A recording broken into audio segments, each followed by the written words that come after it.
বিষ্ণু কৃষ্ণ মুহাম্মদ সাল্লাল্লাহু আলাইহি সাল্লামকে নিয়ে কথা বলা, তারপরে দেবী দুর্গা শক্তিশালী। আমার একটা কথা আমি গত কয়েকদিন আগের একটা প্রোগ্রামে বলেছি, বিগত পালিয়ে যাওয়া প্রাইম মিনিস্টার শেখ হাসিনা একটা কথা বলেছিলেন, আপনাদের খেয়াল আছে কিনা? দীর্ঘদিন আগে গজে চড়ে যখন মা দুর্গা আসে তখন নাকি দেশে ফুলে ফসলে ভরে যায়। এটা অনেক আগে, চিৎকার করে নাউজুবিল্লাহ বলছেন, ভালো কথা।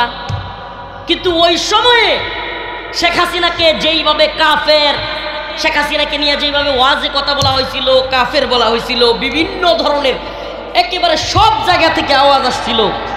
এখন যারা আল্লাহর নবীর সাথে বিষ্ণু কৃষ্ণরে তুলনা দিচ্ছে, এখন যারা রোজার সাথে পূজাকে তুলনা দিচ্ছে, এখন যে নেতা দেবী দুর্গা নাকি সমস্ত শুধু হিন্দুদের না সমস্ত মানব জাতির বলতেছে, দেবী দুর্গার শক্তি নাকি অনেক শক্তি, এগুলো যে সমস্ত নেতারা বলতেছে, এইবার আপনার জবান বন্ধ কেন?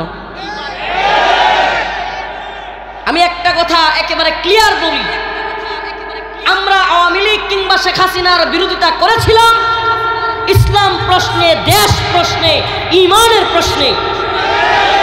তেমনিভাবে বর্তমান সময়েও যদি কেউ ইসলাম এবং দ্বীনের প্রশ্নে, দেশের প্রশ্নে ছাড় দেয়, আপোষ করে, হিন্দুত্ববাদীদের দালালি করে, আমেরিকান এজেন্ডা বাস্তবায়ন করতে চায়, আল্লাহর কোরআন অবমাননা হওয়ার পরেও শাস্তি না দিয়া কোরআন অবমাননাকারীর পক্ষ নেই, জালেম হাসিনার তখতে তাউজ যেমন ভাবে নড়ে গিয়েছে, তেমনি ভাবে আল্লাহর কোরআন অবমাননার জন্য ডক্টর ইউনূসের গদি কিংবা পরবর্তীতেও যারা আসবে কোরআনের জন্য, দ্বীনের জন্য, তাদের বিরুদ্ধেও আমরা দাঁড়ায় যাব। 1 মিনিট দেরি করব না ইনশাআল্লাহ।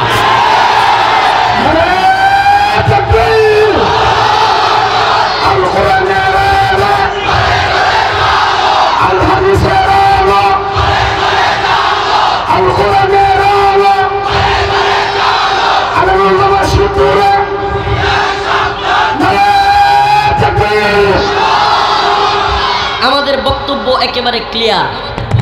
শেখ হাসিনা যদি গজে চড়ে মা দুর্গা আসে, এই কথা বলার কারণে আমি বিরোধিতা করি। আমি অবশ্যই বর্তমান সময়েও যদি কেউ বলে আমার বিরোধিতা করতে হবে, আর যদি না করি বোঝা যাবে ওই বিরোধিতাটা ইসলামের জন্য, ধর্মের জন্য ছিল না, রাজনীতির জন্য ছিল। রাজনীতির জন্য ধর্মকে ব্যবহার করবেন না। সেটা কিরকম? ধর্মকে ইউজ করবেন না। আপনি রাজনীতি করেন, কিন্তু যদি আপনার দলের লোকও আল্লাহর বিপক্ষে, দ্বীনের বিপক্ষে, কোরআনের বিপক্ষে কথা বলে, অবশ্যই আপনাকে তখনও গর্জে উঠতে হবে। তাইলে বোঝা যাবে আপনার ধর্ম ঠিক আছে, আপনার ঈমান ঠিক আছে। আর না হলে বোঝা যাবে আপনার মধ্যে নিফাক ঢুকে গেছে। ওয়ামিনান নাসি মান ইয়াকুলু আমান্না বিল্লাহি ওয়া বিল ইয়াউমিল আখির ওয়া মা হুম বিমুমিনিন। আল্লাহ রাব্বুল আলামিন বলেন, মানুষদের মধ্য থেকে ওয়ামিনান নাস মান ইয়াকুলু আমান্না, কিছু লোক বলে আমান্না আমরা ঈমানদার, আমরা আল্লাহ এবং আখিরাতের উপর বিশ্বাসী। আল্লাহ বলেন ওয়া মা হুম বিমুমিনিন, আসলে প্রকৃতপক্ষে এরা মুমিন না। এরা মানুষের সামনে ইমানদার পরিচয় দেয়। এরা মসজিদে আইসা বড় ইমানদার, মন্দিরে গিয়া বড় হিন্দু, বৌদ্ধের কাছে গিয়া বড় বৌদ্ধ, খ্রিস্টানদের গির্জায় গিয়া পাদ্রী, ওই জায়গায় গিয়া বড় খ্রিস্টান।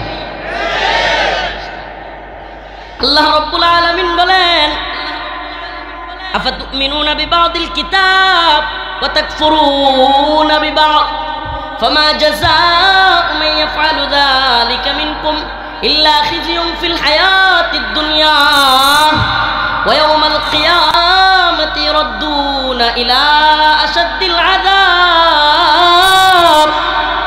আল্লাহ রাব্বুল আলামিন বলেন, আফাতুমিনুনা বিবাদিল কিতাব ওয়া তাকফুরুনা বিবাদ, তোমরা কি এই কোরআনের, এই কিতাবের কিছু অংশের উপর ঈমান আনলা, ওয়া তাকফুরুনা বিবাদ, আর কিছু অংশকে অস্বীকার করলা। ফামা জাযাউ মান ইয়াফআলু যালিকা মিনকুম, যারা এরকম করবা, কিছু বিশ্বাস করবা, কিছু করবা না, নামাজের কথা বললে বলবা হ্যাঁ ঠিক আছে ভালো, রোজার কথা বললে বলবা হ্যাঁ ঠিক আছে রোজা এক, 1 মাস কেন 1 বছর রাখো, আমাদের আপত্তি কি? না খাইলে তো আমরা আরো বেশি খুশি, আমরা খাইতে পারবো। হজের কথা বললে বলবা ঠিক আছে আপনি হজে যান, কিন্তু যদি বলা হয় জিহাদের কথা, যদি বলা হয় দ্বীনের জন্য প্রয়োজনে মরতে হবে, তাইলেই বলবা জঙ্গি মৌলবাদী।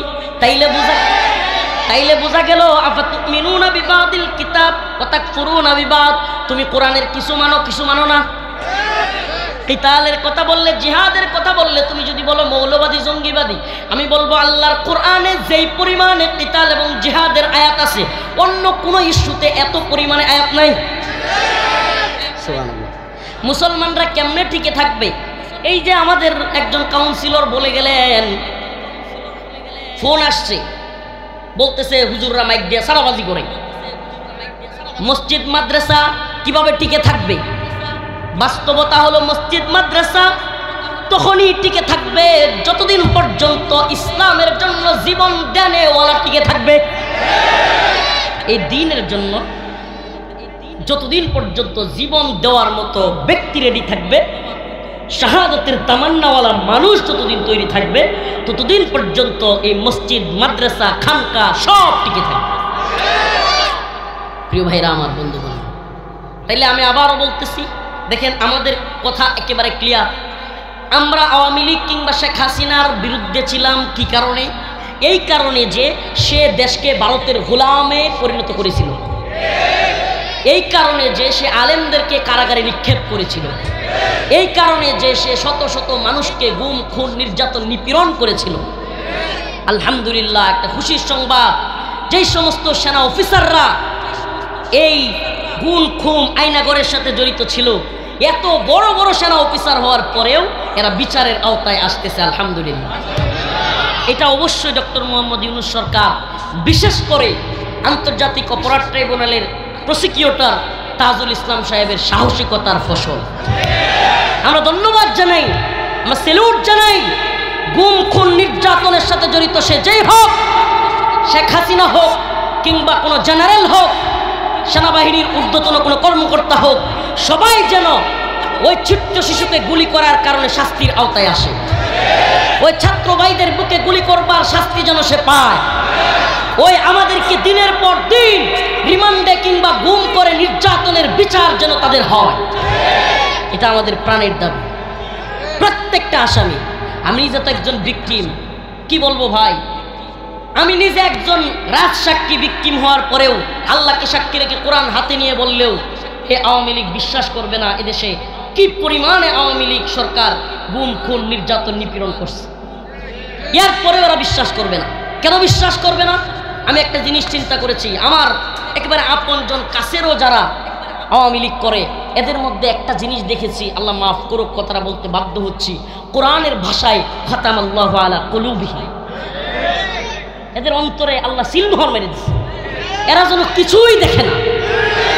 এরা, আমি যখন বলি কসমকে কোরআন নিয়ে যে ভাই আমাদের উপর নির্যাতন হয়েছে, অনেক মানুষকে নির্যাতন করেছে, নিপীড়ন করেছে, গুম করেছে, খুন করেছে, আমি নিজের সাক্ষী, তবুও এরা বিশ্বাস করবে না, তবুও এরা শুনতে চাইবে না। কেন?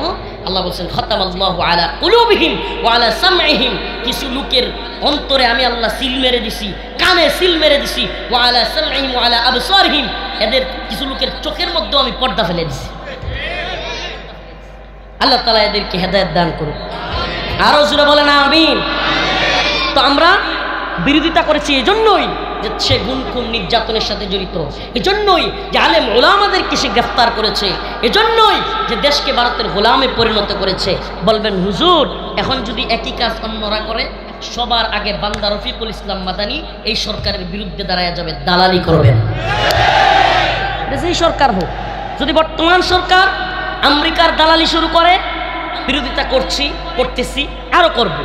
আগামীর সরকার ইসলামের বিরুদ্ধে কোনো নীতিমালা তৈরি করে, কোরআনের বিরুদ্ধে কোনো নীতিমালা তৈরি করে, অবশ্যই আমরা প্রতিবাদে গর্জে উঠব, যেইভাবে আগেও গর্জে উঠেছিলাম। যদি না উঠি, সেই দিন বললেন এই হুজুররা কিছু বলেন।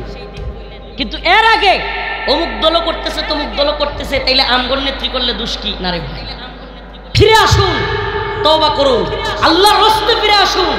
আল্লাহ আমি এই গুম খুম নির্যাতন নিপীড়নের সাথে জড়িত নই, আমাকে ক্ষমা করে দেন, আমি ফিরে আসলাম। আল্লাহর কাছে তওবা করুন, আল্লাহ ক্ষমা করতে